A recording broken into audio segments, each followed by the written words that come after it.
Palagay ko kahit anong gawin natin, hindi talaga tayo matatanggap ng pamilya ko. Sorry dahil sa akin tinakwil ka ng magulang at mga kapatid mo. Ano ka ba? Wala ka namang kasalanan eh. Pareho natin tong ginusto. Kung hindi na ako mapapatawad ng pamilya ko, wala akong magagawa kundi tanggapin na lang, kesa naman natratuhin ka nila ng hindi maganda. Pangako, gagawin ko lahat para sa inyo na magiging baby natin. Magtatrabaho ko para mabigyan kayo ng maginhawang buhay. Naniniwala naman ako sa iyo eh, kaya hindi ako nagsisisi na ikaw ang pinili ko. Alam kong hindi ka sanay sa gawaing bahay dahil prinsesa ka sa inyo. Hayaan mo na lang ang mga trabaho dito. Pag uwi ko na lang galing trabaho, tsaka ko na lang gagawin. Hindi naman pwede na hanggang dito prinsesa pa rin ako. Iba na ang buhay ko ngayon. Hayaan mo na akong gumawa dito sa bahay. Matututunan ko rin naman ang mga to. Ayoko lang kasi na mahirapan ka at ang baby natin.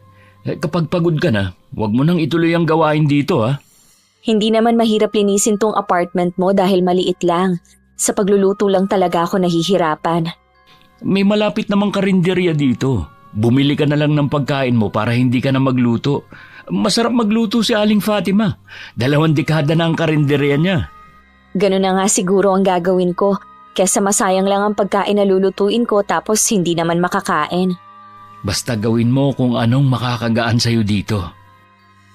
Kasalukuyan pa ako nung nag-aaral nang makilala ko si Ellie na nagtatrabaho naman bilang systems analyst. Galing siya sa mahirap na pamilya sa probinsya at bunso sa magkakapatid.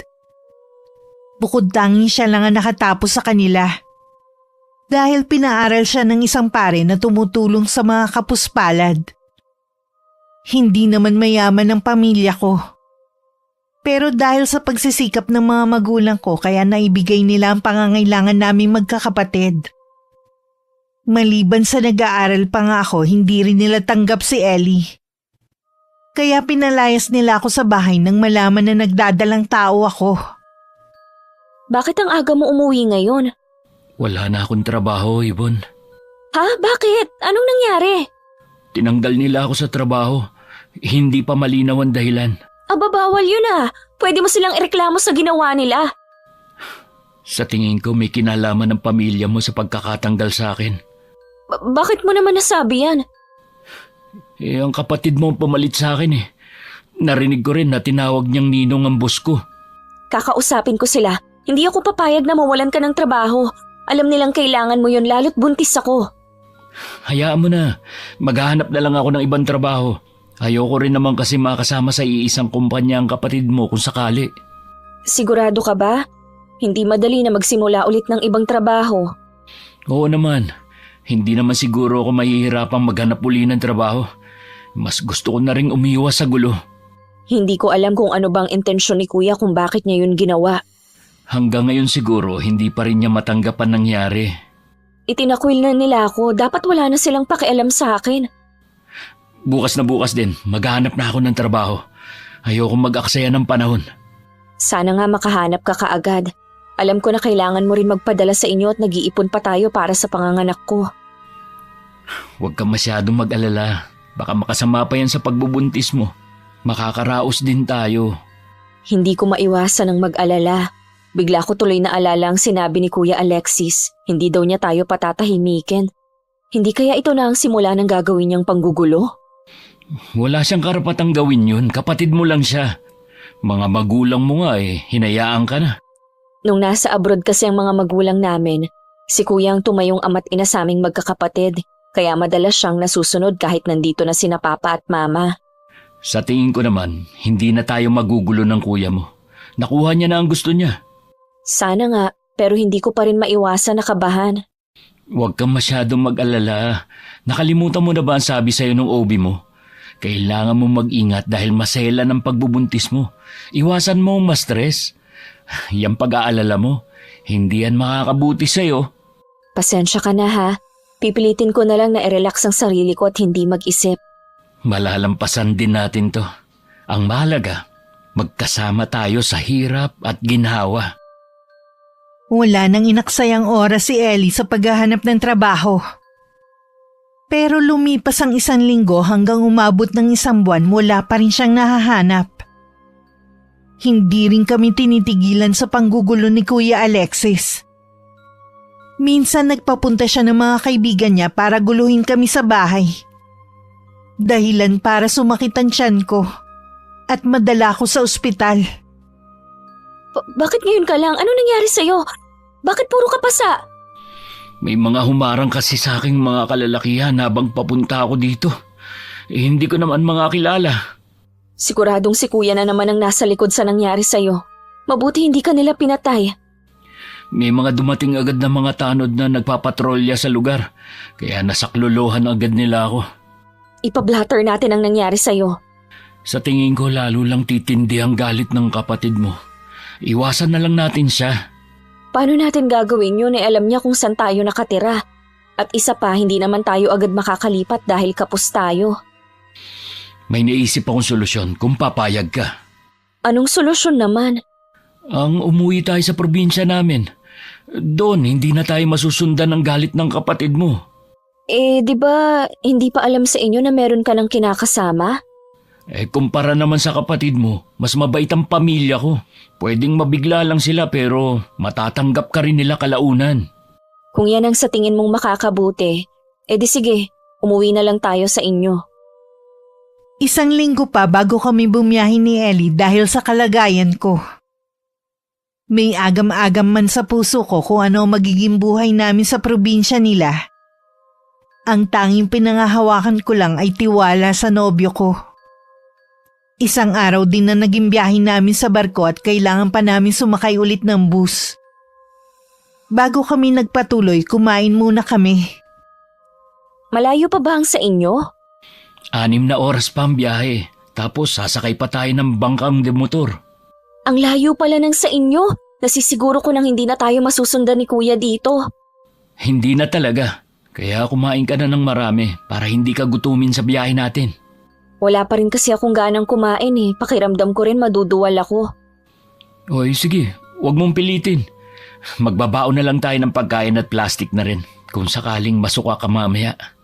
Maraming bumabagabag sa akin. Kung ano magiging reaksyon ng pamilya mo at kung ano magiging buhay natin sa pag-uwi natin sa inyo. Marami akong pwedeng pasukan. Hindi nga lang kasing laki ng sahod ko sa Maynila pero kaya nang bumuhay ng pamilya. Paano ang pagtulong mo sa pamilya mo? Magbibigay pa rin ako kung may sobra. Alisin mo na nga yung mga nagpapagulo sa isip mo. Alam mo naman na masama sa iyo yan Mapapanatag lang ang kalooban ko kapag nakaharap ko na ang pamilya mo. Ang mabuti pa, bilisan na natin kumain. Kailangan na natin makasakay agad sa bus para hindi tayo gabihin. Hindi naman ako nakaramdam ng hilo sa bus kahit nakakahilo ang daan. Pagsakay nga lang sa bangkang de motor, doon na nag-umpisa ang parang hinahalukay ang tiyan ko. Mabuti nilang maagap si Ellie. Isinahod niya agad ang plastic habang hinahagod ang likod ko. Pagbaba para akong lantang gulay. Isang kaanak naman niya ang nakakilala sa kanya kaya tinulungan na kami sa mga bagahe namin. Pagdating sa bahay nila, nagtataka ang tingin sa amin ng mga magulang niya. Nagmano naman sa kanila ang nobyo ko na ginaya ko naman. Bakit biglaan yata ang pag-uwi mo? Nobya mo ba siya, Ellie? Pasensya na po kayo, Nay. Tay, kung hindi na ako nakapagsabi na uuwi. Siya po si Yvonne. Nagsasama na po kami sa Maynila. Ha? Ilang taon na ba siya? Tingin ko menor de edad pa siya. Mukha lang pong bata si Yvonne dahil maliit na babae. Pero mahigit 20 anyos na po siya. Ang bata pa rin niya. Sa dami niyong bitbit tingin ko. Magtatagal kayo rito. Nay, wala na po akong trabaho. Kaya po umuwi na lang kami rito. Ganun ba? Pancho, magsalita ka naman dyan. Dito na raw titira ang anak mo at ang kinakasama niya. Nawalan daw siya ng trabaho. Narinig ko naman ang sinabi ng anak mo. Kung ganun maligayang pagbabalik. Mabuti pa, Rosalia, ipaganda mo sila ng pagkain. Baka pagod sila sa mahabang biyahe. Salamat po, Tay. Tsaka na tayo magkwentuhan, anak, ha? Aalis kasi ko ngayon Sasamahan ko ang ninong Leo mo at si paring Quintin. May kailangan lang kaming gawin. Sige po, Tay. Mag-iingat ka, Pancho, ha? Huwag mong kalilimutan na ilak ang pinto at mga bintana, ha? Baka umagahin na rin ako ng uwi. Hinatid pa ng nanay ni Ellie ang asawa sa may pintuan bago kami binalikan. Muli akong sinuyod ng tingin na matandang babae. At saka huminto ang tingin sa may tiyan ko. Hindi naman siya nagkomento. Hindi pa siguro nahalata na buntis ako dahil maliit pa ang tiyan ko. O magpahinga muna kayo dyan at maghahanda lang ako ng pagkain ninyo. Iha, huwag ka mahihiya dito ha. Ituring mo na rin tong bahay mo. Maraming salamat po, Aling Rosalia. Nanay na lang ang itawag mo sa akin, Iha. At tatay naman kay Pancho. Sige, maiwan ko muna kayo, ha? Sabi ko naman sa'yo mababait ang mga magulang ko. Oo nga, nawala na ang kaba ko. Kanina parang gusto ko nang lumubog sa kinatatayuan ko eh. Ang tagal kasi nila bago magsalita. Normal lang ang ganong reaksyon nila dahil nabigla nga sila sa pagdating natin. Sa bagay nga, kaya lang hindi pa nila alam na buntis ako. Sa ibang araw na lang siguro natin sabihin sa kanila. Sige, ikaw ang bahala. Ikaw naman ang makikipag-usap sa kanila eh. Ilang sandali pa tinawag na kami ni Nanay Rosalia para kumain. Pasado 6:00 pa lang nun. Nagulat pa ako nang sabihin ng matandang babae na tapos na sila mag-asawang kumain. Ganun daw kasi sa kanila. Maaga ang hapunan. Nung gabi, naasahan ko ng maaga rin magpapahinga ang nanay ni Ellie. Dahil sa pagod, maaga rin kami natulog. Kinabukasan tanghali natulog pa rin ako. Hinayaan lang naman ako ni Ellie na makapagpahinga. Kinausap din siya ng kanyang ama tungkol sa amin. Alam ko na meron ka pang hindi sinasabi sa amin ng nanay mo. Kung tungkol po kay Ibon Hindi lang tungkol sa kanya. Maging sa pagkakatanggal mo sa trabaho. Ang totoo po niyan, Tay. Natanggal ako sa trabaho dahil sa kapatid ni Ibon. Ginugulo rin po nila kami, kaya nagpasya akong umuwi rito. Bakit kanila ginugulo? Nagrabyado mo ba sila? Ayaw po nila sa akin para kay Ibon Bakit naman kasi sa dami ng mga babae, sa kanya ka pa nagkagusto? Tay, mahal ko po si Ibon. Kaya nga po pinaglaban ko siya. Anong plano mo ngayon? Sa ngayon po plano ko po mag-apply ng trabaho sa bayan. Kailangan ko po kasi makapag-ipon. Matanda ka na rin naman at alam mo na kung paano magdesisyon. Lahat ng mga kapatid mo kinasal na. Sana naman kasama sa plano mo ang pakasalan ng nobya mo. Oo naman po. Kung hindi nga lang po ako nawalan ng trabaho nakaipon na po kami. Kahit kasi ayaw sa iyo ng pamilya ng nobya mo, hindi ko kayo pinalaki ng mga kapatid mo para mang-agrabyado. Kaya nga po sinama ko si Ibon dito sa atin May isa pa akong inaalala. Baka hindi siya sanay sa buhay dito sa probinsya. May idea naman po si Ibon kung anong buhay natin dito. Mabuti naman kung ganun. Ayoko lang kasi na lumaki lalo ang problema mo kung hindi kayo magkakasundo pala. Kung hindi niya kayang mamuhay ng simple, mabuti pa ngayon palang isauli mo na. May isa pa pala akong hindi nasasabi sa inyo. Hindi ko na po siya pwedeng ibalik dahil nagdadalang tao na po si Ibon Iyon ang dahilan kung bakit siya tinakwil ng mga magulang niya. Ano ka mo? Buntis ang nobya mo? Opo, Tay. Ay dapat pala lalo kang magsipag. Kailangan mong pag-igihan ng paghahanap ng trabaho para sa mag-ina mo. Oo naman po. Nakahinga naman ng maluwag si Ellie sa naging reaksyon ng ama sa pag-uusap nila. Sa mga magulang niya, ang itay niya ang istrikto sa kanila. Ang itay naman niya ang kumausap sa kabiyak tungkol sa kalagayan ko. Kaya pala unang kita ko palang sa kanya, kakaiba na ang naramdaman ko. Ipagpasalamat na lang nga natin na nung nag-aaral siya sa Maynila hindi siya nakabuntis. Kundi nakakahiya kay Father Medina. Responsable naman ang anak mo nung nag-aaral siya. Nangako siya sa atin na magtatapos. Sayang nga lang hindi pa niya natutupad ang pangako niya. Minsan kasi ibang plano ng nasa taas kaysa sa plano natin. Katulad niyan, nabuntis niya ang nobya niya. Kaya wag na tayong umasa na matutupad niya ang pangako niya sa atin na maginawang buhay. Malay naman natin magandang trabaho makuha niya sa bayan. Ngayong meron ng prioridad ang anak mo, sana naman huwag ka nang hihingi sa kanya ng pera. Sapat naman sa ating dalawa ang kinikita ko. Alam ko naman yon, pero kung kusang magbibigay ang anak mo, hindi ko tatanggihan, no? Sa tulong ng ninong ni Ellie, nakahanap naman siya ng trabaho sa bayan.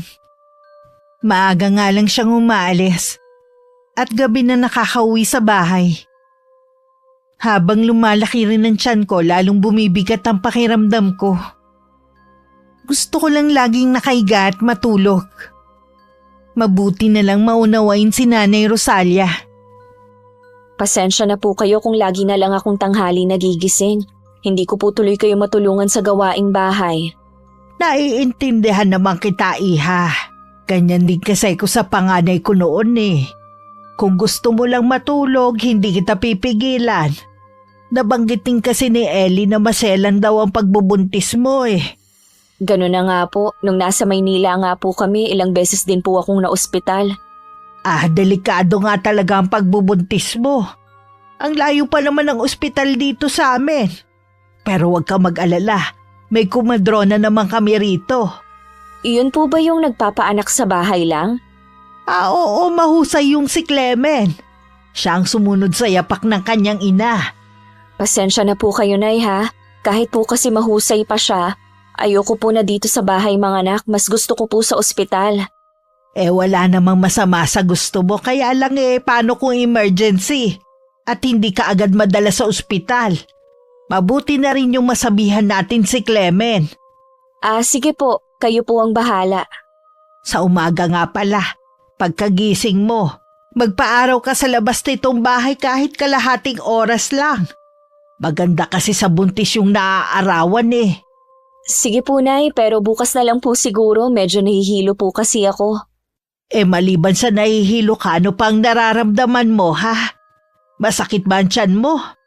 Nahihilo lang po talaga ako. Minsan po naninigas ang tiyan ko pero hindi naman po palagi. Kapag may nararamdaman ka sa katawan mo magsabi ka agad sa akin ha? Ibiniling ka sa akin ni Ellie habang nasa trabaho siya. Maraming salamat po, Nay, sa inyo ko lang po naranasan kung paano alagaan. Naikwento nga sa akin ni Ellie na parehong nasa abroad ang mga magulang mo habang lumalaki kayong magkakapatid. Kaya hindi nyo naranasan ang kalinga ng isang ina. Ganun na nga po, Nay. Inaasahan ko na silang makakaramay ko sa sitwasyon ko pero pinalayas at itinakwil pa nila ako. Hindi ako makapaniwalang may mga magulang palang kayang tikisin ng anak. Di bale, habang nandito ka at hindi pa kayo nakakabukod ni Ellie ako muna ang magiging nanay mo. Maraming salamat po. Nang sumunod na araw, sinunod ko ang bili ni Nanay Rosalia. Nang magising ako, uminom lang ako ng gatas. At saka lumabas na ng bahay. Naupo ako sa parte na nasisikatan ako ng araw. Pumikit pa ako para namnamin ang init na tumatama sa mukha ko. Tama nga ang Nanay Rosalia. Masarap ang init sa umaga. Dapat pala dalasan ko ng pagpapaaraw. Ilang sandali pa naramdaman kong parang merong nagmamasid sa akin. Mabilis ako nagmulat ng mga mata at saka nagpalingalinga. Wala naman akong taong nakikita na nakatingin sa akin. Pero dama ko pa rin ang pakiramdam na may nagmamasid sa akin. Ganito pala ang pakiramdam ko noon sa Maynila. Nung ginugulo kami ni Kuya Alexis. Mukhang dala ko pa rin yung trauma na ginawa niya sa amin ni Ellie. Dahil masarap sa pakiramdam ang init, hindi agad ako pumasok sa loob ng bahay. Ilang minuto pa ako nasa labas. Hanggang dumating na nga si Nanay Rosalia na galing palang palengke. Tutulungan ko na sana siya magbuhat ng mga dala niya pero tumanggi siya. Mabuti naman naisipan mo magpaaraw ngayon. Sinusunod ko lang po ang payo ninyo sa akin. Mainam naman talaga ang sikat ng araw sa atin eh. Siya nga pala, binilhan kita ng pansit at puto sa palengke. Yan na lang ang almusalin mo ha. Tuyo at itlog lang kasi ang kinain namin ng tatay mo kanina eh. Salamat po, Nay. Sandali. Ilalagay ko na sa plato para makakain ka na. Mamaya pa lang tanghali eh. Magsisigang ako ng buto-buto ng baboy. Sobrang saya ko ng mga sandaling yun dahil alaga ako ni Nanay Rosalia. Kahit wala si Ellie, hindi nagbabago ang trato sa akin ng mga magulang niya. Nang mailagay sa plato ang pansit at puto, inumpisan ko ng kumain. Pero nakakadalawang subo pa lang ako, nagtatakbo na ako sa may lababo at saka sumuka. Halos maubos ang lakas ko. Lumapit naman sa akin si Nanay Rosalia at hinagod ang likod ko. O ano, ayos ka lang ba, iha? Maasim na po yung pansit kaya nasuka ako. Bagong luto lang yun ang suki ko eh. Baka iba lang ang panlasa mo. Baka nga po, Nay. May gusto ka bang kainin, ha? Wala po, Nay. Uminom naman po ako ng gatas kanina. Magpapahinga na lang po muna ako sa kwarto. O sige, magluluto na lang ako ng maaga para makakain ka na ng tanghalian. Tatawagin na lang kita, ha?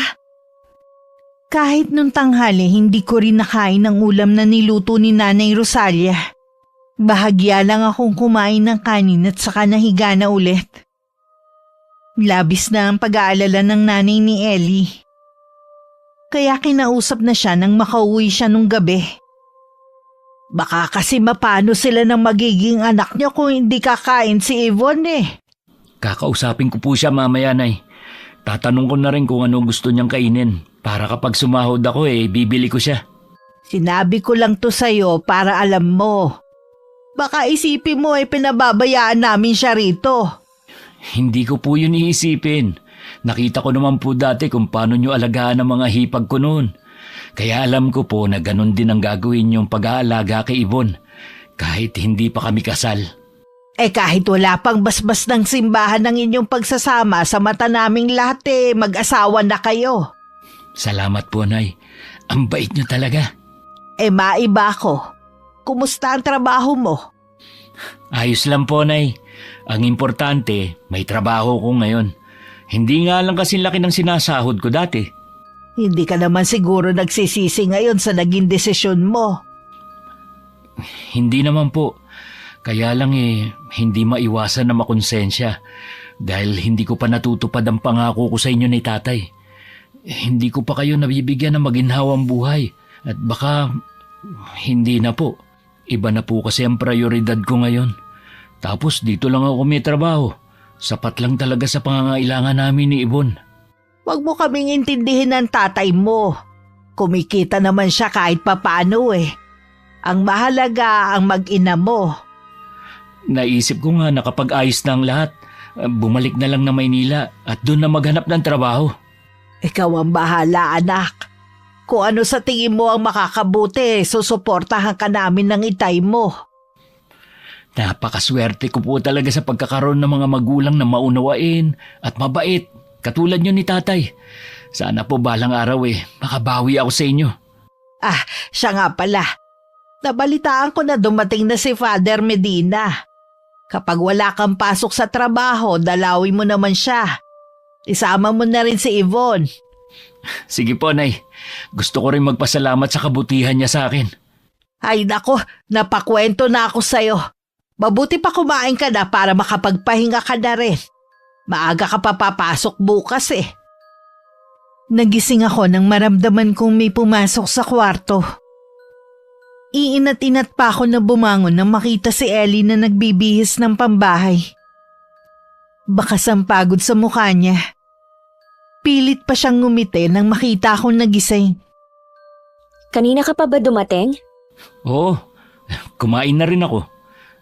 Bakit sabi ng inay, hindi ka kumakain? Hindi ko kasi gusto ang lasa ng pagkain Naduduwal din ako kapag nasa bibig ko na. Sabi mo kung ano gusto mong kainin. Sa Sabado, sa sahod ako, bibili kita ng mga gusto mo. Pwede ko bang ilista para hindi mo makalimutan? Oo naman. Mas okay nga yun para alam ko na ang bibiling ko. Nahihiya na nga ako sa nanay mo eh. Kaya lang anong magagawa ko ayaw talagang tanggapin ng sikmura ko ang pagkain na niluluto niya. Amoy pa lang kasi ayoko na. Naiintindihan naman yun ni inay. Nag-aalala pa nga siya sa'yo eh. Ayoko naman kasing mag-request ng mga gusto kong kainin at nahihiya ako. Alam ko naman na walang-wala rin sila ng tatay mo eh. Bala ko nga maghanap ng trabaho na mas malaki ang sweldo eh. Sapat lang kasi ang sahod ko sa gastusin natin. Baka hindi tayo makaipon. Matagal pa naman ako manganganak pero dapat mag-ipon na nga rin tayo. Gusto ko kasi nasa ospital manganak at hindi dito sa bahay. Yun din naman ang gusto ko. Siguro naglilihi ka pa kaya maselang ka pa. Kapag bumuti-buti na ang pakiramdam mo, bala kitang bigyan ng puhunan para magtinda ka dito sa tapat ng bahay. Makakatulong yun para matulungan mo ako sa pag-iipon. Ano naman ang ititinda ko, Aber? Dati kasi nagtitinda ang ate ko ng mga merienda at sa malamig. Malaki kaya ang naging tulong sa kanila mag-asawa nun. Wala naman akong alam sa mga ganyan eh. Huwag kang maglala, tutulungan ka ng inay. Siya din ang katulong ni ate nun eh. Bahala na. Sa ngayon kasi mas gusto ko lang mahiga at matulog. Baka naman mamanas ka na niyan sa kakatulog mo. Hindi naman siguro. Siya nga pala, wala na akong iniinom na folic acid at vitamins. Oo nga pala, buti pinaalala mo sa akin. Sa Sabado ko na rin bibilin. Matutulog ka na ba? Oo eh, pagod na kasi ako sa maghapon. Sige, mauna ka na, magbabanyo lang ako sandali. Gustuhin ko mang asikasuhin bilang asawa si Ellie, mas matimbang pa rin sa akin ng kagustuhang matulog lang. Sa umaga hindi ko na namamalayan ng pag-alis niya. Mas madalas na tulog na ako sa gabi kapag dumating siya. Dumating ang araw ng Sabado. Maagang dumating si Ellie. Sa kwarto, inabot niya sa akin ng sahod niya. Ito na lang ba ang natira sa sahod mo? Oo eh, ang dami ko kasing pinamili. Kinumpleto ko na yung mga kailangan mo. Kung ganito lang lagi ang ibibigay mo, malabo na makaipon tayo. Kaya nga tutulungan mo ako sa paghahanap buhay, di ba? Nung nasa Maynila tayo, ni ayaw mo kong pakilusin sa bahay. Lahat ng gusto ko binibigay mo, hindi tayo nagkukulang. Tapos ngayon gusto mo tulungan kita sa paghahanap buhay. Iba naman kasi nung nandun tayo, mas malaki ang sahod ko sa trabaho. Ngayon maliit lang. At hindi na nga ako nakapagbibigay sa mga magulang ko. Sana naman maintindihan mo ang sitwasyon natin. Pansamantala lang naman to eh. Maghahanap din ako ng bagong trabaho. Akala ko naman mas magiging maayos ang kalagayan natin dito. Sobrang layo na nga sa kabihasnan, wala man lang mapasyalan, kakarampot pa ang sahod mo. Huwag mong sabihin nagsisisi ka nang umuwi tayo rito. Hindi naman sa ganon, hindi lang ito ang inaasahan ko. Bago tayo umuwi, sinabi ko na kung anong daratnan mo. Pasensya ka na ah. Dala lang siguro to ng pagbubuntis ko. Masyado akong madrama ngayon. Naiintindihan naman kita eh. Pasensya ka na rin kung nahihirapan ka sa sitwasyon natin. Itatabi ko na lang to para puhunan sa balak nating pagtitinda. Itabi mo na lang yan para sa panganganak mo. Ako na ang bahala sa puhunan na gagamitin mo. O sige, mabuti pa magmerienda ka na muna. May biniling bananak yung inay mo kanina. Ikaw, ayaw mo bang kumain? Ayoko nun, itsura pa lang kasi mukhang hindi na masarap. O sige, may iwan na muna kita ha. Nang makalabas si Ellie, nahiga na lang ulit ako. Ang bigat na naman kasi ng pakiramdam ko. Naabutan pa niya ang nanay niyang nag-aayos ng mga pinamili niya. Nasaan si Yvonne? Handa na ang merienda niyo. Ayaw po ni Ibo ng bananakyo eh. Hayaan na lang po natin siya. Ganun ba? Tinatanong ko naman siya kanina kung anong gusto niyang kaining merienda sa naglalako eh. Kahit na ano ang sagot niya. Baka po nahihiya lang sa inyo. Hindi dapat siya mahiya. Pamilya na tayo dito eh. May binili naman po akong pagkain para sa kanya. Yun na lang po siguro ang kakainin niya. Oo nga pala. Nilaban ko na ang mga damit ninyo. Ikaw na lang ang magpasok sa kwarto niyo, ha? Ay, salamat po, Nay. Dapat hindi na kayong gumagawa nun. Pwede naman po ako na lang ang maglaba eh. Day off ko naman bukas. Hindi naman pwede pang kumilos si Yvonne eh. Ikaw naman pagod na sa trabaho. Magpahinga ka na lang. Sa susunod na lang po ako magbibigay sa inyo ha. Naku, hindi mo naman kailangan mag-abot sa akin eh. Tulong ko na sa inyo ang ginagawa ko. Hindi po ako papayag na hindi po ako makapagbigay sa inyo. Kayo nag-aasikaso sa amin eh. Sige na nga, ikaw ang bahala. Nagkita nga po pala kami ni Sandro kanina habang namimili ako. Maganda po pala ang kumpanyang pinapasukan niya. Sabi ko nga baka may bakante, pasok niya ako. Hindi naman madamot ang pinsan mong yun eh. Siguradong tutulungan ka noon. Pareho nga pala kayong paaral ni Father Medina. Nauna lang siya sa'yo. Oo nga po, pareho kaming pinalad. Gusto mo bang ipagtimpla kita ng kape? Sige po, Nay. Dapat nga si Ibon ang nag-aasikaso sa akin eh. Babawi naman siya sa'yo kapag tapos na ang paglilihi niya. Sige na, kumain ka na muna. Lalabas lang ako sandali ha. May kailangan lang kasi ako sa kapitbahay nating si Fanny eh. Sige po, Nay. Maglilimang buwan na ang tiyan ko pero pakiramdam ko hindi pa rin natatapos ang paglilihi ko. Lagi pa rin masama ang pakiramdam ko. At mas gusto ko pa rin ang laging nakahiga. Dumating ulit ang sahod ni Ellie. Saktong palabas ako ng kwarto nang makita kong inabutan niya ng pera ang nanay niya. Mabilis akong bumalik sa loob bago pa nila ako mapansin. Oh, gising ka na pala. Tara muna sa labas. Nasa na nga pala yung pinabili ko sa'yo? Nandun sa kusina, inaayos ni Inay. Kunin mo at dito na lang sa kwarto mo ilagay. Ha? Mga pagkain yun, baka naman langgamin tayo. At saka, hindi magandang nagtatago ng pagkain sa kwarto. Baka kung ano pang isipin na Inay. O bakit? Ikaw naman ang bumili nun ah. Ako nga. Kaya ayokong lalabas na parang pinagdadamutan natin sila. Bibigyan naman natin sila. Mas gusto ko lang kasi na nandito sa loob ng kwarto natin. Sa susunod na lang, wag muna ngayon. Okay, sige. Parang wala ka yata sa mood ngayon ah. Hindi lang siguro maganda ang gising ko. Lagi pa rin ba mabigat ang katawan mo? Oo, lalo na ngayon. Wala pa rin tayong nabibiling mga gamit para sa baby natin. Marami namang naitabing baru-baruan ng mga kapatid ko. Nagsabi naman silang ipapahiram na lang sa'yo para hindi na tayo bumili. Ayoko nga. Unang baby natin to, dapat lang na bago lahat ng mga gamit na bibilhin natin. Siyempre, yung mga wala, yun ang bibilin natin. Hindi praktikal ang gusto mo na lahat kailangan bago. Kung meron namang magbibigay sa atin. Pag-iipunan naman natin ang pangbili, di ba? Hindi nga praktikal, lalo na sa sitwasyon natin. Bahala ka na nga. Ikaw naman na nagtatrabaho sa ating dalawa eh. Masyado namang mainit ulo mo. Sa bagay, ganyan nga yata kapag buntis. Gusto ko sana siyang sitahin sa pagbibigay ng pera sa nanay niya.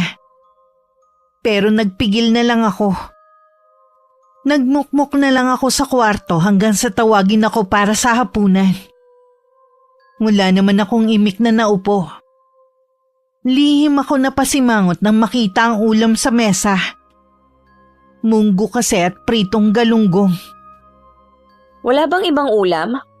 Hindi mo ba gusto munggo? Hindi eh, kahit yung isda. Naku, pasensya na iha. Hindi ko alam eh. May dalata dyan. Ipagbubukas na lang kita ha. Ayoko din po ng delata, Nay. Paano ba to? Sarado pa naman ang karinderya dito. Hanggang 4:00 lang kasi sila eh. Ano bang gusto mong iulam ha? Gusto ko po sanang pritong manok.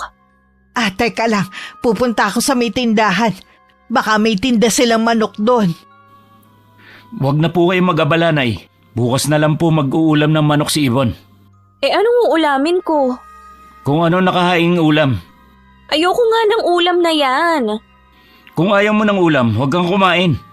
Hindi talaga. Yvonne, huwag ka munang pumasok sa kwarto nyo. Hindi ka pa kumakain. Hayaan nyo na lang po siya, Nay. Alam mo namang buntis ang nobya mo eh. Baka mapano sila na magiging anak mo. Hindi naman po kasi tamang utusan pa niya kayo eh. Ako naman na nagkusa na bilhan siya ng ulam na gusto niya. Ako na lang po bahalang bumili ng ulam na gusto niya mamaya. Kumain na lang po tayo. Binilisan na ni Ellie ang pagkain niya para makabili na siya ng manok na gusto kong ulamin. Siya na rin na nagprito at nang makaluto tinawag na ako. Pero nagbago na ang isip ko. Ayoko na ang ulam na yun dahil mamantika masyado. Ayaw mo na ng ulam? Yung munggo na lang siguro ang uulamin ko. Matagal na naman kasi nung huli akong kumain nun. Niloloko mo ba ako, ha? Ha? Bakit naman kita lolokohin? Pagod na nga ako maghapon sa trabaho tapos mag-iinarte ka pa. Hindi naman ako nag-iinarte. Ayoko talaga nung ulam kanina, nagbago lang ang isip ko. Ewan ko ba, ganito yata talaga kapag buntis pabago-bago ng gusto. Dinadahilan mo lang yata yung pagbubuntis mo Anong pinagsasabi mo dyan ha? Magpalit na lang kaya tayo ng kalagayan para mas maintindihan mo ko. Oo na, lumabas ka na doon para kumain. Baka gusto mo pa, subukan kita. Nawalan na ako ng ganang kumain. Di wag, hindi naman ako matutulog ng gutom Imbis na intindihin mo ang kalagayan ko, ganyan pa ang ipinapakita mong ugali. Sumusobra ka na kasi. Lahat na nga ginagawa ko para sa'yo. Kung makaarte ka, akala mo tagasunod mo ang mga tao dito. Huwag mo sanang kakalimutan na ikaw ang nag-uwi sa akin dito. Nasinangayunan mo naman, di ba? Ni isa nga sa mga ipinangako mo walang natutupad Gusto mo pa na magtinda ako sa harap ng bahay nyo para lang dagdag kita? Ni minsan hindi ko pinangarap na maging tindera. Di wag, kung ayaw mo akong tulungan. Nagsusumikap naman ako para maibigay sa'yo ang lahat ng mga pangangailangan mo. Nagkukulang pa ba ako sa'yo, ha? Oo! Mas okay pa rin ang buhay natin sa Maynila. Alam mong nawalan ako ng trabaho dahil sa kuya mo. Hindi rin niya tayo pinatatahimik tapos sasabihin mo, mas okay ang buhay natin doon? Kung ayaw mo dito sa amin, ay sige, bumalik ka doon. Saan ka pupunta? Huwag mo nga akong tatalikuran habang kinakausap kita, Ellie! Tuloy-tuloy lang na lumabas ng kwarto namin si Ellie at hindi na pinansin ang pagtawag ko. Mabuti na lang wala ang mga magulang niya ng mga oras na yun sa bahay. Hindi narinig ang pag-aaway namin. Kasalukuyang nasa bahay sila ng isang anak na malapit lang naman. Hindi na rin ako kumain ng hapunan. Kinabukasan maaga akong gumising at naabutan ko na si Nanay Rosalia sa kusina. Hindi ka na yata kumain ng hapunan. Siguro nakatulog ka na. Teka, ipagtitimpla kita ng gatas mo. Nasaan po si Ellie? Kasama ng tatay niya. Maaga silang nangahoy para makauwi agad. Malimit na kasing umulan sa hapon kaya kailangan na mag-ipon ng mga panggatong. Ganun po ba, Anay? Lalabas po muna ako, magpapaaraw lang ako. Bago ka lumabas ng bahay inumin mo muna tong gatas na tinimpla ko sa'yo. Sige po. Pagbalik mo nakaluto na ako ng almusal mo.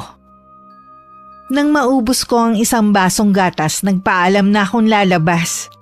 Sa bakuran lang naman ako.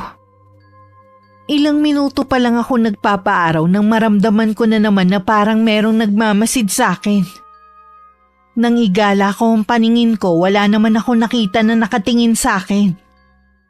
May ilang mga tao, pero abala naman sila sa mga kanya-kanya nilang gawain. Kung ano-ano na naman ang pumapasok sa isip ko. Ang mabuti pa, pumasok na lang ako sa loob ng bahay. Kapag ganito ang nararamdaman ko, nakakawalang ganang lumabas. Hindi na rin ako nagtagal sa labas. Pumasok na rin ako agad. Ilang sandali pa dumating na rin si Ellie at ang kanyang ama. Nang magtawag na para kumain, umayaw ako at nagkulong na lang sa kwarto. Hindi kasi ako kumakain ng tuyo at pritong talong. Baka naman magkasakit na ang nobya mo kung hindi siya laging kakain. Ganyan ba talaga siya kaselan kahit nung nasa Maynila pa kayo? Hindi naman po. Ewan ko po ba, bakit sumobra naman ang kaartehan niya ngayon? Binili ko na nga siya ng mga gusto niyang pagkain pero hindi naman niya yung kinain. Gano'n niyo ba kakilalang isa't isa bago kayo nagsama sa iisang bubong? Mga 3 buwan pa lang kami magkarelasyon noon, bago ko siya nabuntis. Hindi niyo pa nga ganong kakilala ang isa't isa. Sa tingin ko, yan na talaga ang ugali ng nobya mo. Hindi dahil sa paglilihi. Kahit na, kailangan pa rin nating ibigay ang mga pangangailangan niya. Sana naman matuto siya makisama sa atin. Ginagawa na nga natin lahat para sa kanya. Pagsasabihan ko na lang po siya.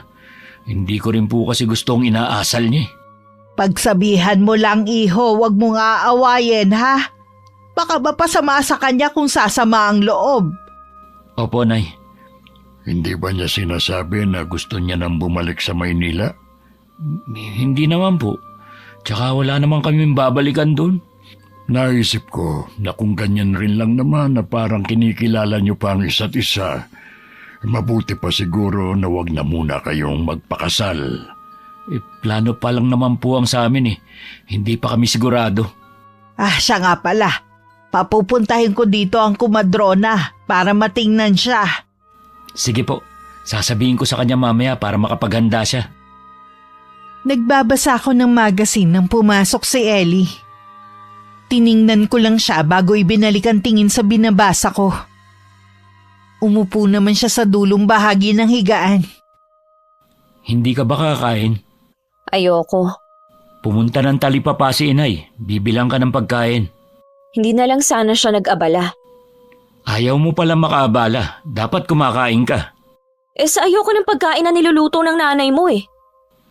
Sa susunod, ikaw na lang ang magluto ng kakainin mo. Kung pwede nga lang sana, kaya lang laging masama ang pakiramdam ko. Dahilan mo na lang yata yan eh. Anong dahilan? Kung pwede nga lang makipagpalit sa'yo para maintindihan mo para hindi mo rin ako pinagdududahan na umaarte lang. O siya, tama na nga. Baka mauwi na naman sa mainit na pagtatalong pag-uusap natin. Nananahimik kasi ako dito sa loob ng kwarto, papasok ka. Kwarto ko rin to. Kaya may karapatan akong pumasok kung kailan ko gusto. Oo na! Baka sa susunod sabihin mo ng bahay niyo to at wala akong karapatan. Ang dami mo na agad sinabi. Oo nga pala, darating dito yung kumadrona. Gusto kang patignan ng nanay. Sa doktor lang ako magpapatingin at hindi sa kumadrona. Sa doktor ka naman talaga nagpapacheck up eh. Gusto lang sigurong makatiyak ni inay na nasa maayos kayong lagay ng anak natin. Ayoko nga sabi, wag mo na ipilit ang gusto nyo. Di wag, ikaw na nga ang pinagmamalasakitan eh. Nang hindi ako mapilit ni Ellie, lumabas na siya ng kwarto. Bumigat naman ang pakiramdam ko at naiyak na lang ako. Hindi ko na alam ang nararamdaman. Hindi na rin ako sigurado kung dahil pa to sa pagbubuntis ko. Nang mga sumunod na araw, hindi kami nagkikibuan ni Ellie. Para bang may pader sa pagitan namin. May palagay ako na nagkakagalitan dalawa. Bakit mo naman nasabi yan? Hindi kasi sila nag-uusap eh. Madalas sa kwarto lang kumakain si Yvonne. Para di malamig ang pakikitungo ng anak natin sa kanya. Sa totoo lang, hindi ko kasi makita sa nobya niya ang ulirang asawa. Mula nung dumating sila rito, hindi man lang nagpakitang gilas sa atin. Hindi man lang niya inaasikaso si Ellie. Nakikita ko naman yon, pero unawain na lang natin dahil nga buntis. Tsaka sila naman ang magsasama eh. Kaya labas na tayo ron. Mabuti na lang hindi ko pa nababanggit ang tungkol sa kasalang bayan. Kung may plano kasi sila, mabuti nang doon na lang para wala na silang gastos. Huwag na tayong makialam pa sa plano nila. Kung ganyan ang nagkakalabuan sila, mabuti pa ngang manahimik na lang tayo. Ay, oo nga pala. Wala sana akong balak sabihin sa iyo eh. Kaya lang, baka malaman mo rin sa iba. Tungkol ba saan yan? May gumagala na aswang dito sa lugar natin. Ha? Sino naman kaya ang aswang? May pinag-iinalaan kami ni Parang Quintin, pero wala kaming ebidensya na siya nga ang aswang. Sino naman ang pinaghihinalaan nyo? Si Caridad. Bakit naman si Caridad? Kilala na natin siya mula pa noon na. Di ba nga muntik na natin siyang kunin na ninang nun kay Ellie? Kaya nga lang umalis sila mag-anak dito sa atin. Sa tingin ni Parang Quintin, baka yun din ang dahilan kung bakit umalis sila noon. Ayaw nilang malaman ng mga taong lihim nila. Ano bang basihan ng kumpari mo para pag hinalaan niya yung tao? Kababalik nga lang nung tao rito Pag-iisipan na niya ng masama. Dati daw kasi, muntik nang mabiktima ang pamangkin niyang buntis. Mabuti na lang daw nagising ang asawa nun. Doon nga nila nakita na nasa ibabaw ng bintana ang napakalaking itim na aso. Nataga daw niya yun at nakatakas. Nung sundan daw niya yung patak ng dugo, papunta daw yun sa bahay ni na Caridad. Dinalaw din daw niya ito at ang sabi ng asawa may sakit. Ilang araw daw noon, umalis na yung mag-asawa sa lugar natin. Mula din noon, wala nang napabalitang aswang sa atin. Baka naman nagkamali lang nun si paring Quintin. Sana nga, pero mabuti na rin yung nag-iingat. Meron pa namang buntis dito sa bahay. Maglalagay na lang ako ng mga pangontra at magsusunog ako ng goma na may mga pinatuyong dahon ng dayap. Ilang araw nang laging nagsusunog ng goma si Nanay Rosalia tuwing sasapit ang hapon. Hindi ko alam kung sadyang tinatapat pa niya sa may bintana namin. Nang hindi na ako nakatiis, sinabi ko na yun kay Ellie. Nagsabi naman si inay para daw mawala ang mga lamok. Hindi man lang ako tinanong kung ayos lang ba sa akin. Hirap na nga akong huminga dahil sa usok Isara mo na lang ang mga bintana para hindi pumasok ang usok. Naaamoy ko pa rin kasi Tapos gusto pa ng inay mo na magsuot ako ng bestidang itim sa gabi? Ano, nagluluksa lang? Ang gusto pa niya, wag na akong lumabas sa hapon at kung ano-ano pang bawal gawin. Sumunod ka na lang. Para din sa kabutihan mo ang ginagawa nila Ganyan din si inay sa mga hipag ko dati. Wala namang nawala sa kanila nung sumunod sila. Ganyan talaga mga matatanda, maraming pamahiin. Sa totoo lang, nasasakal na ako sa bahay na to. Kung yan ang tingin mo, mabuti pa siguro bumalik ka na lang sa pamilya mo.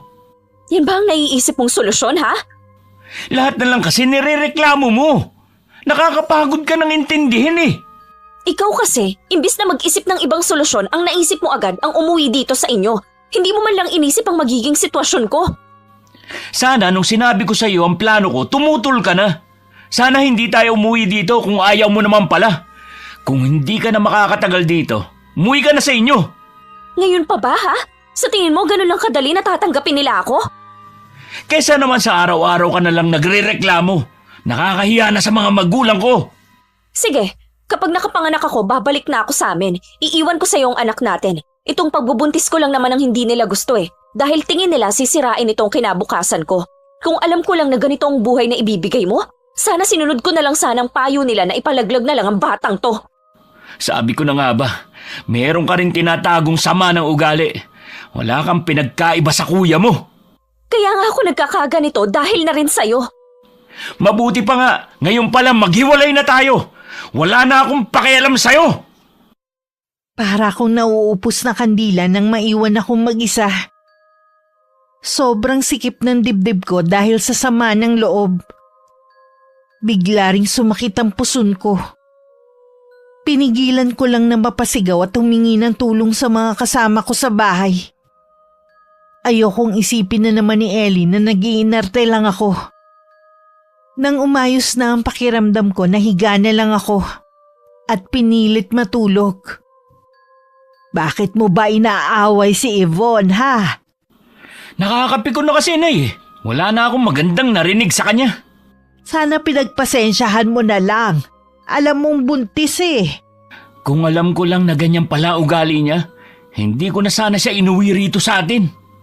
Paano kayo magpapakasal niyan kung sa malita problema paghihiwalay agad ang nasa isip ninyo? Mabuti nga hindi kami nagpakasal agad nun. Ngayon ko palang nakikilala ang ugali niya. Mabuti pa pareho muna kayo magpalamig. Tsaka na lang kayo mag-usap kapag hindi na kayo galit. Pasensya na kayo, Nay. Pati tuloy kayo nadadamay sa problema namin.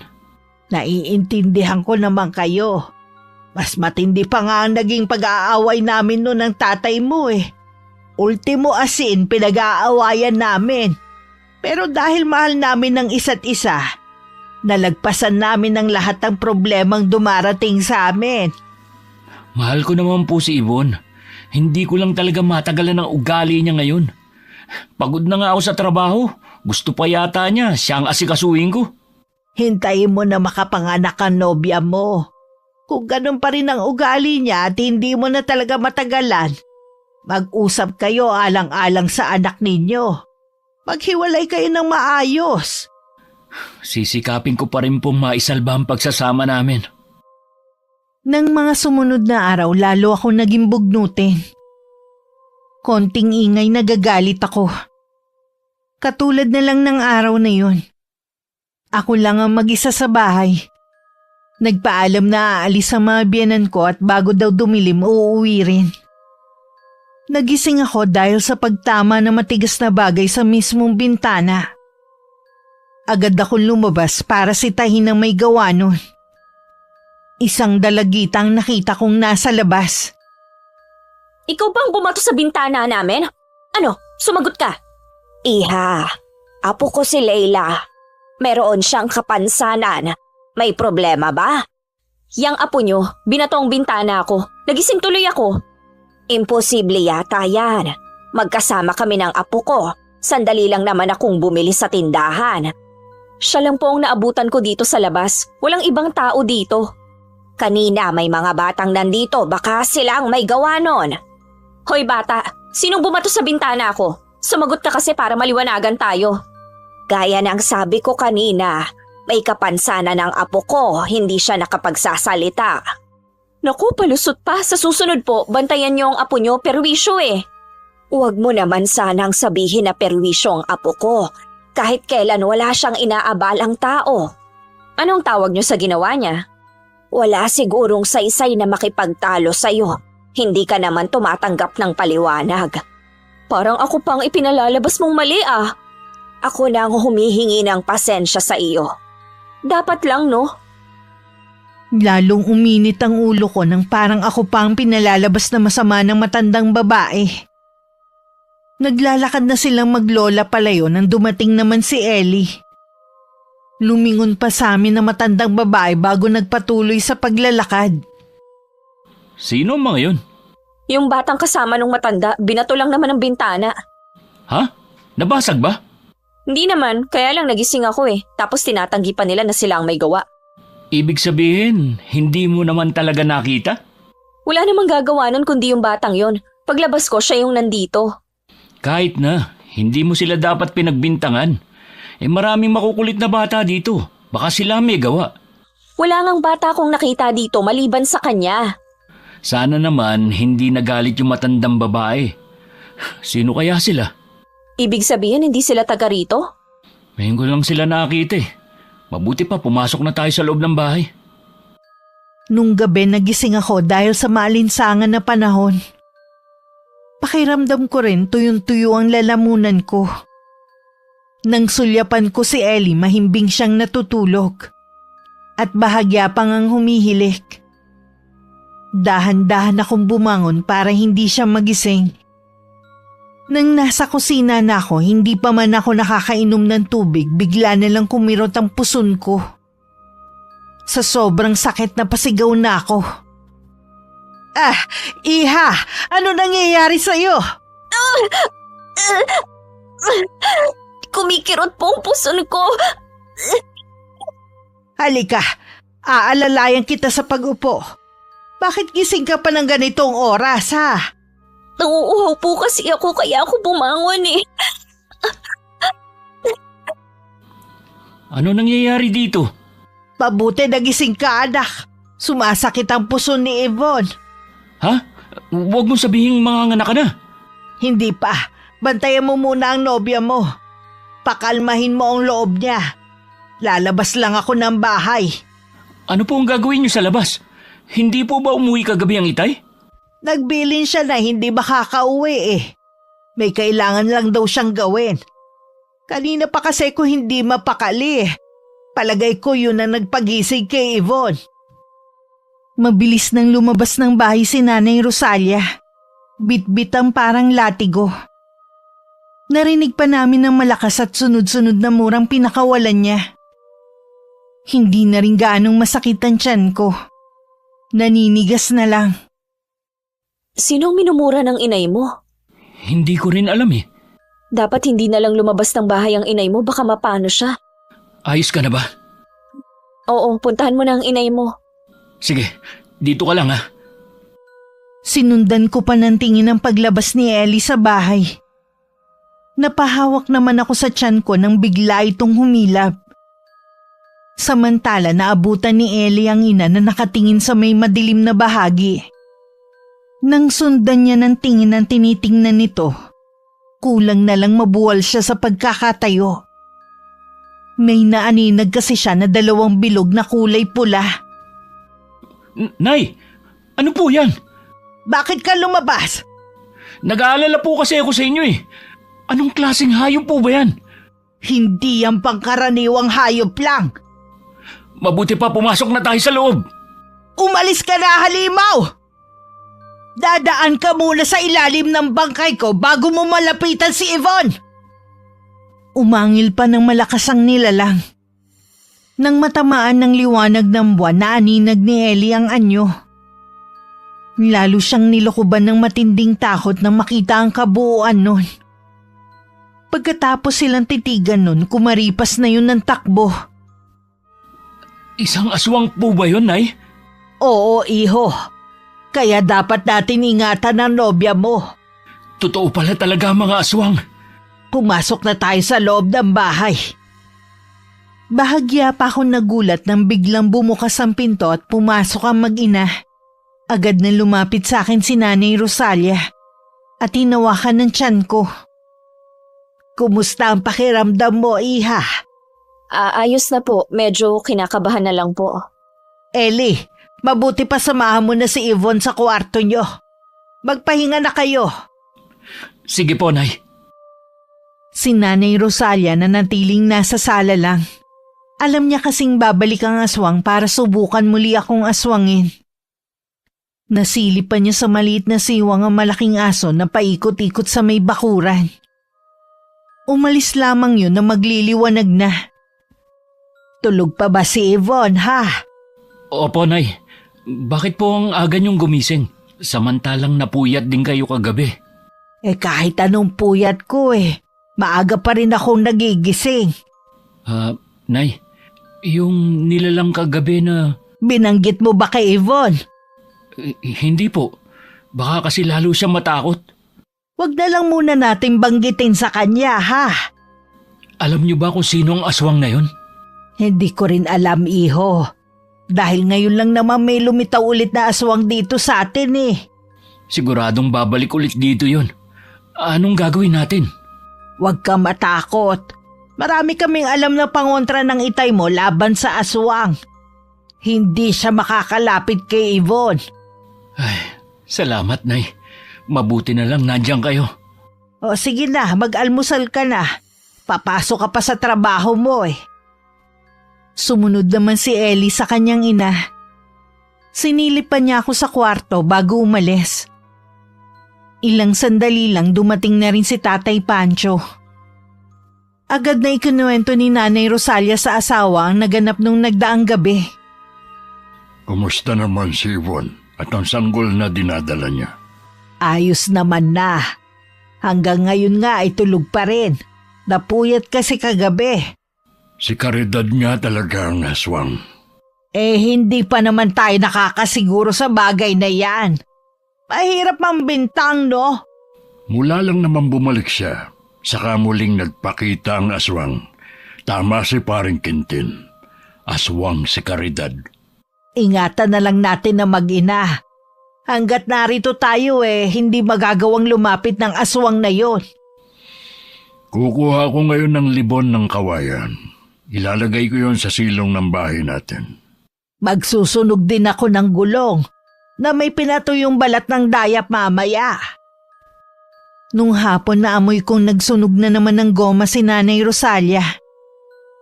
Sumasakit tuloy ang ilong ko at hindi maipinta ang mukha. Ilang sandali pa patakbo kong nagtungo sa lababo. At lahat ng kinain ko ng araw na yun inilabas ko. Pagkatapos hinang-hina akong naupo na lang sa isang tabi. Pasensya ka na, iha ha. Inumin mo muna tong tubig. Salamat po. Ayos na ba ang pakiramdam mo? Medyo okay na po. Para saan po bang pagsusunog nyo ng goma? Hindi ko alam kung maniniwala ka pero pantaboy kasi yun sa aswang eh. Po? Aswang? Huwag naman po sana kayong manakot. Totoo ang sinasabi ko, Iha. Kagabi lang muntik ka ng aswangin. Hindi ko po alam kung bakit nyo sinasabi yan pero hindi po kasi magandang biro. Alam ko na mahirap paniwalaan. Lalo't sa syudad ka lumaki kung saan moderno ang pamumuhay. Pero totoo ang lahat ng nilalang na akala mo kathang-isip lang ng ibang tao. Mali nga yatang sumama ako kay Ellie dito. Huwag kang matakot. Hindi ka magagalaw ng nilalang na yon. Pangako yan. Naniniwala naman po ako na hindi nyo ako pababayaan. Hindi ko lang po talaga maiwasan na matakot pa rin. Basta sumunod ka lang sa mga bilid ko, ha? Katulad ng pagsusuot ng itim na bestida sa gabi. Itabi mo rin sa iyong higaan itong lana. Opo, susundin ko po lahat ng sinasabi nyo. Dahil sa ipinagtapat ni Nanay Rosalia kahit sa bakuran, takot na akong lumabas kung wala rin lang naman kasama. Hindi na rin ako nagrereklamo tuwing nagsisiga sila sa hapon at pumapasok ang usok sa loob ng bahay. Kaya ko na rin tiisin ang amoy. Basta para sa aming kaligtasan ng magiging anak ko. Isang hapon habang nasa tapat ako ng bintana, may isang matandang babae ang naglalakad papunta sa bakuran. Naalala kong siya ang lola nung batang pinagalitan ko. Nagulat pa ako nang lapitan siya ni Nanay Rosalia, nakasalukuyang nasa labas ng bahay. Caridad, ikaw nga talaga! Kumusta ka na? Bakit ngayon ka lang bumalik dito sa atin, ha? Ayos lang, Rosalia. Ganoon yata talaga kapag matanda na. Gugustuhin pa rin bumalik sa lugar na pinagmulan. Sinong babaeng yun sa may bintana? Siya si Yvonne, ang kinakasama ng anak kong si Ellie. Kilala mo naman siguro ang bunso namin ni Pancho. Alam ko na buntis siya. Pakisabi sa kanya na mag-iingat siya. Maselan pa naman siyang magbuntis. Oo. Maselan nga talaga. Sa amoy at sa pagkain. Hirap nga kami nahanapan siya ng kakainin eh. Siya nga pala, kasama mo ba si Erning? Matagal nang patay ang asawa ko, Rosalia. Ganun ba? Pasensya na ha. Hindi ko alam eh. Kahit kasi nakabalik ka na rito, hindi ka naman masyadong naglalabas sa inyo. Kaya hindi ko alam kung ano ang nangyari sa inyo nung umalis kayo rito. Kami na lang ng apo kong magkasama ngayon sa buhay. Meron siyang kapansanan kaya labis akong nag-aalala sa kanya oras na mawala ako. Nasa ng mga magulang ng apo mo, ha? Matagal nang naulila ang apo ko sa mga magulang niya. Wala rin akong kamag-anak na pwedeng pag-iwanan sa kanya kung sakali. Ang hirap naman ng sitwasyon mo, Caridad. Sana naman humaba pa ang buhay mo. Yun ang pinagdarasal ko lagi. Ang humaba pa ang buhay ko hanggat matutong mamuhay ng mag-isa ang apo ko. Ilan taon na ba ang apo mo? 12 anyos pa lang siya. Napakabata pa pala niya. Minsan dalhin mo dito para makilala ko naman. Naging magkaibigan naman tayo noon bago kayo umalis rito. Hanggang ngayon kaibigan pa rin naman ang turing ko sa'yo. Salamat, Rosalia, at hindi pa rin pala nagbago ang turing mo sa akin. Pasensya ka na kung ngayon lang ako nagpakita sa'yo. Nahihiya kasi ako dahil hindi man lang ako nakapagpaalam sa'yo noon. Wala yon. Alam ko naman na may malalim kang dahilan kung bakit bigla kayong umalis noon eh. Sana balang araw masabi mo sa akin. Sa ibang pagkakataon ay sasabihin ko sa'yo. Papaano? Kailangan ko nang umuwi. Hinihintay na kasi ako ng apo ko. Lagi naman ako nandito sa bahay Kahit anong oras pwede kang pumunta. Tumingin pa sa akin na matandang babae bago tumalikod. Hindi na malayo ni Nanay Rosalia na nakalapit na ako sa tabi niya. Inay, sino pong matandang yon? Nandiyan ka pala. Para ka namang may sa pusa. Hindi ko naramdaman ang mga hakbang mo. Siya si Caridad. Taga rito talaga sila ng pamilya niya. Pero bigla silang umalis na walang nakakaalam sa totoong dahilan nila. Nahihiya po ako sa ginawa ko sa kanilang maglola. Ha? Kilala mo ba silang maglola? Kasi po, napagalitan ko yung apo niya. Pinagbintangan ko po na bumato sa bintana ng kwarto namin. Mainit lang po ang ulo ko noon kaya nakapagsalita ko ng hindi maganda. Kilala ko si Caridad. Hindi naman yun mapagtanim ng galit sa kapwa niya. Kapag nagkita kayo, humingi ka na lang sa kanya ng paumanhin, ha? Opo, gagawin ko po yan. Sana makita ko pa silang maglola. Halika na sa loob ng bahay. Yvonne, bakit parang natulala ka na riyan? Baka po kasi guni-guni ko lang. Ilang beses ko po kasi itong nararamdaman kapag nandito ako sa labas ng bahay.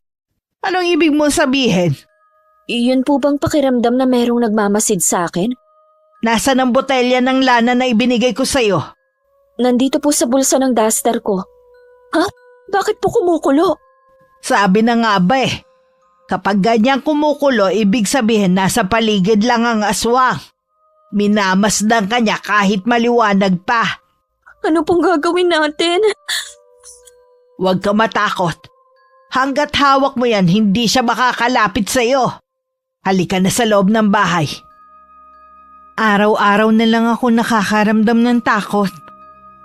Hindi ko tuloy maiwasang mag-alala na baka maapektuhan ng dinadala ko. Mabuti na lang laging nasa tabi ko si Nanay Rosalia. Lagi niyang pinalalakas ang loob ko. Hindi ko tuloy maiwasang makonsensya dahil lihim ako nagalit sa kanya dati. Iwasan mo na lang ang babaeng yun. Huwag mong hayaan na makalapit siya kay Ibon.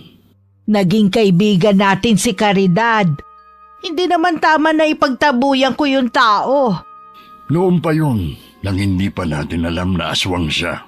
Ewan ko, Pancho. Parang ang hirap paniwalaan na si Caridad ang aswang Hihintayin mo pa ba na mapahamak si Ibon o tayong lahat bago ka maniwala na aswang siya? Wala naman kasi kung naramdaman na kakaiba habang kausap ko siya kanina. Labis na kalungkutan ang nababasa ko sa kanyang mga mata. Tanging apo na lang kasi ang kanyang kasama sa buhay. Tapos may kapansanan pa ang bata. Wala na tayong pakialam sa buhay niya. Ang kaligtasan ninyo ang tanging mahalaga sa akin. Pasensya ka na, Pancho. Hanggat wala kang ebidensyang maipakita na si Caridad nga ang aswang, hindi ko siya maaaring iwasan. Bakit bang tigas ng ulo mo, ha? Mahirap lang kasing tanggapin ang itinuring kong kaibigan na isa palang aswang. Hindi pa ba sapat ang testimonya ni Paring Quintin? Maaaring nagkamali lang siya noon. Hindi naman niya nakita mismo na nagpalit ng anyo nun si Caridad bilang aswang. Muntik na ngang mabiktima ang pamangkin niya. Basta. Hindi ako basta maniniwala.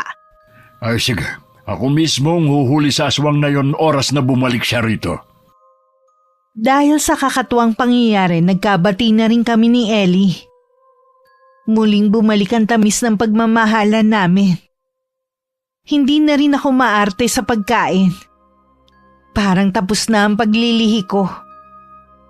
Wala rin kaming kamalay-malay na may binabalak ang kanyang mga magulang kung sakaling babalik ang aswang sa bahay. Wala ka bang napapansin na kakaibang kilos sa mga magulang mo? Wala naman. Normal lang naman ang ginagawa nila. Ilang gabi na kasi sila na parang hindi natutulog Huwag mong sabihin na binabantayan mo sila. Nagising lang kasi ako ng alanganing oras nung gabi. Tapos, maririnig ko nag-uusap sila sa sala. Sa tingin ko inaabangan nila ang aswang. Hindi kasi yung titigil hanggat hindi niya nakukuha ang gusto niya sa'yo. Masyado na talagang perwisyo ang aswang na yon. Paano kung makapasok siya dito sa loob ng bahay? Malabo yun sa dami ng nakapaligid na pangontra sa buong bahay. Hindi rin siya sasantuhin ng mga magulang ko. Natatakot pa din ako. Huwag ka na matakot. Maliban sa mga magulang ko, nandito ako para protektahan ka. Kaya matulog ka na mahimbing. Babantayan kita. Salamat ha. Salamat kasi nagkaayos na tayo. Dahil sa matinding antok, maaga akong nakatulog.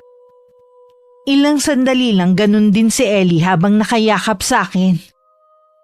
Samantala nagising naman sina Nanay Rosalia at Tatay Pancho dahil sa mga kaluskos sa labas ng bahay.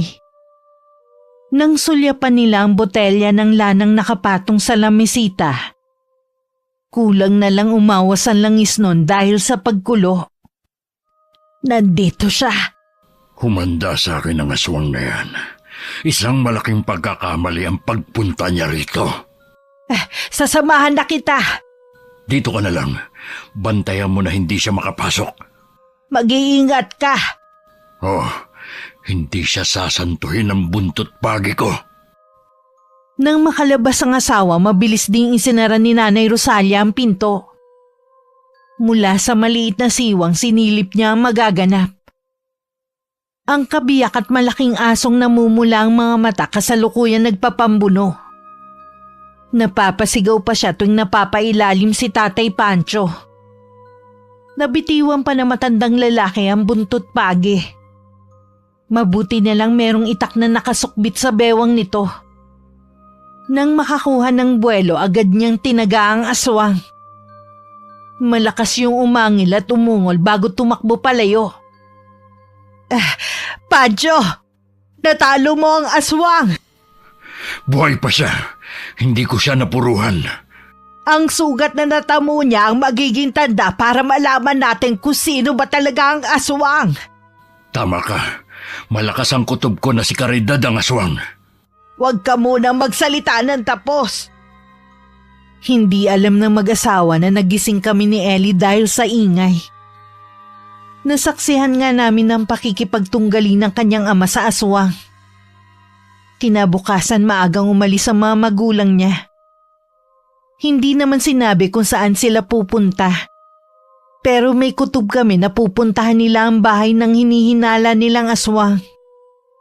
Pagdating sa maliit na kubo ni Aling Caridad, tila'y naasahan na nito ang pagdating ng mag-asawa. Bumukas kasi ang pinto at iniluwano ng matandang babae. Natutuwa ako na dinalaw ninyo akong mag-asawa. Paano nakakatayo ka ngayon? Wala bang masakit sa'yo? Hindi kita maintindihan, Pancho. Sabi ko na sa'yo mali ka ng akala. Wala ka bang kahit anong sugat? Imposibleng maghilom agad yun. Pinahirang ko ng katas ng kalamansi ang talim ng itak ko. Naiintindihan ko na pinaghihinalaan nyo ako na aswang. Siguro may pumunta sa inyo kagabi. Hindi ba? Muntik mo nang mabiktima noon ang asawa ni Parang Quintin. Ngayon naman, gusto mong biktimahin ang nobya ng anak namin. Wala akong alam sa ipinagbibintang mo sa akin. Hindi ako aswang. Sinungaling! Ipakita mo ang sugat mo! Nang hindi pa rin tumitinag si Aling Caridad, lumapit na si Tatay Pancho at hinawakan siya sa braso. Pero wala siyang nakitang sugat o maliit na galos man lang. Naniniwala ka na siguro na hindi ako ang aswang na hinahanap nyo. Pasensya ka na, Caridad, ha? Masyado kasing naniniwala si Pancho sa kumpari namin Kung gusto mong malaman kung sino ang aswang, bakit hindi mo puntahan si Quintin? Huwag mong sabihin na... Puntahan mo na lang. Sandaling natigilan si Tatay Pancho bago mabilis na tumalikod. Naiwan naman si Nanay Rosalia na naguguluhan pa rin. Inanyayahan muna siya ni Aling Caridad na pumasok sa loob ng kubo. Tama bang inisip ko na kaya ka umalis nun Dahil natatakot kang may makaalam na isa kang mambabarang?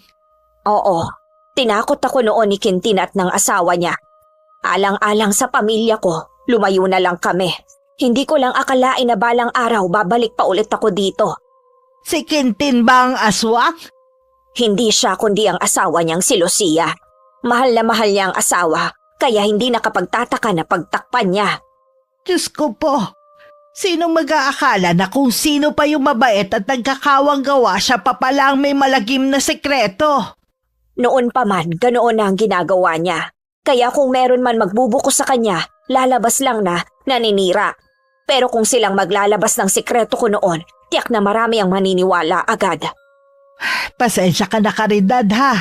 Hindi ka namin natulungan nun ni Pancho. Matagal na rin naman ang pangyayaring yon. Alam ko na ayaw nilang mag-asawa ang pagbabalik ko. Pero hindi na ako natatakot sa kanila. Sa pagkakataong ito, nasa tabi mo lang ako. Salamat, Rosalia. Pero ayokong madamay ka. Damay na talaga ako. Gusto ba naman nilang biktimahin ang mamanugangin ko eh? Yan ang pagkakamali ni Quintin at Lucia. Dahil sa ginawa nila, nabuko tuloy sila. Itinuring ko pa naman silang mga kaibigan. Paano? Hindi na rin ako magtatagal, ha? Dadalaw na lang ako sa ibang araw. Nagtataka ko kung bakit naunang umuwi si Nanay Rosalia sa asawa niya. Samantalang magkasama lang naman silang umalis kanina. Halata rin ang pagkabalisa sa anyo ng matandang babae. Ilang sandali pa dumating na rin si Tatay Pancho. Galit naman ang anyo nito. At napansin ko pa ang nakakuyom nitong kamao. Ano nangyari? Tama nga si Caridad. Hindi na rin naman nagkaila si Quintin dahil nakita ko mismo ang malalim na sugat sa braso ni Lucia. Sila pa talaga ang nagbanta oras na ipakalat ko ang lihim nilang mag-asawa. Hindi nila tayo maaaring takutin. Sinabi ko nga at tinapos ko na rin ang pagiging magkumpare namin ni Quintin. Wala akong mga kaibigang halimaw. Ang walang galang na nga po. Tungkol po ba sa aswang ang pinag-uusapan ninyo? Oo, iha. Nalaman kasi namin na si Lucia pala ang aswang na pumupunta rito. Huwag kang matakot, Iha. Ngayong kilala na natin sila, lalong hindi sila makakalapit sa'yo. Maiiwasan mo na rin siya kapag nagkita kayo sa labas. Malamang po, hindi na ako lumabas ng bahay.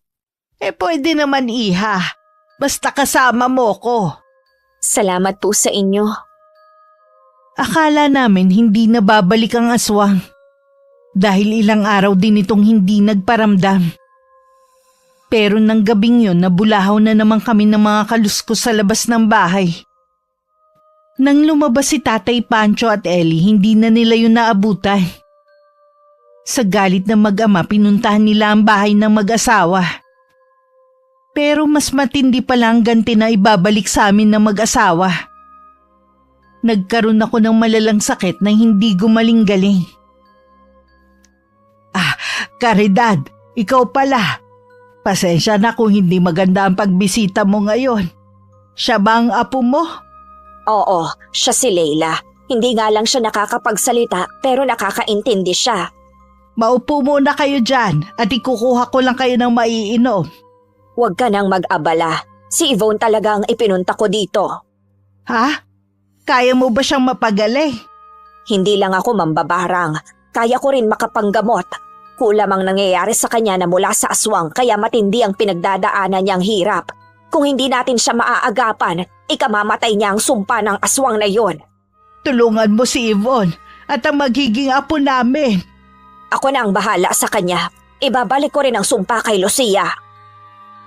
Napatingin ako sa matandang babae na pumasok sa kwarto namin.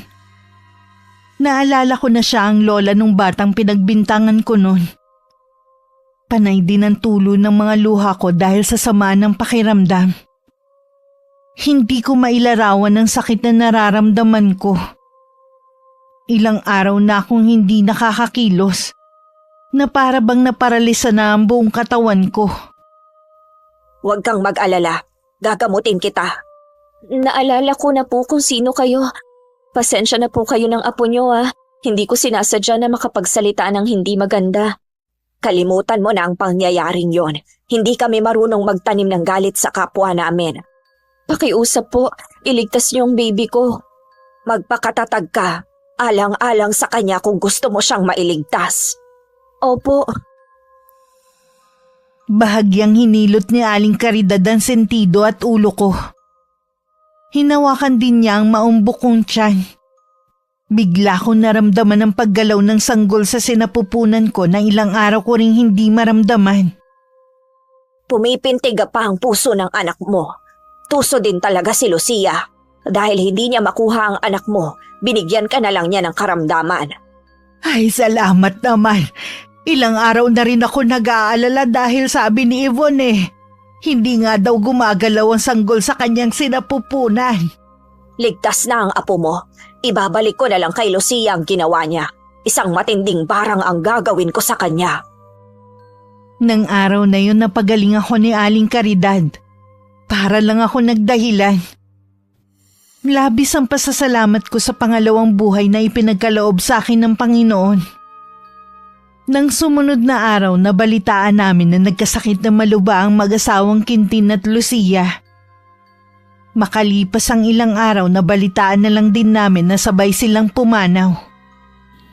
Sabi ng mga saksi, lumabas daw ang napakaraming insekto sa kabaong ng mag-asawa. Doon nila nakumpirma na binarang nga sila. Noon pa alam na natin na yun ang mangyayari sa kanila. Ang dahilan ng pagbabalik ni Caridad para makaganti sa mag-asawa. Umalis na nga kasi ang pamilya ni Caridad dito. Nagawa pang paslangin ni Lucia ang anak at manugang ni Caridad. Maaga tuloy na ulila ang apo niyang si Leila. Hindi na siguro nakilala pa ni Lucia ang anak ni Caridad dahil gusto lang niya ang sanggol sa sinapupunan nito. Ganun na nga. Kanino kaya pinasa ni Lucia ang perlas na itim? Wala naman silang anak ni Quintin eh. Pero siguradong meron siyang pinasahan. Kailangan nating maging handa kapag may lumabas na naman na bagong aswang sa lugar natin. Mula nang bumalik sa dati ang katahimikan sa lugar, naging malapit na rin sa amin si Leila. Madalas din na dumalaw sa amin si Aling Caridad para kumustahin ang pagbubuntis ko. Lumipas ang ilang buwan nang anak ako ng malusog na sanggol na lalaki. Itinakda na rin ang pagpapakasal namin ni Ellie. Sa kaibuturan ng puso ko, umaasa ko na sana balang araw matanggap na kami ng pamilya ko. Nagpapasalamat din ako sa pangalawang pamilya na tumanggap sa akin. Wakas,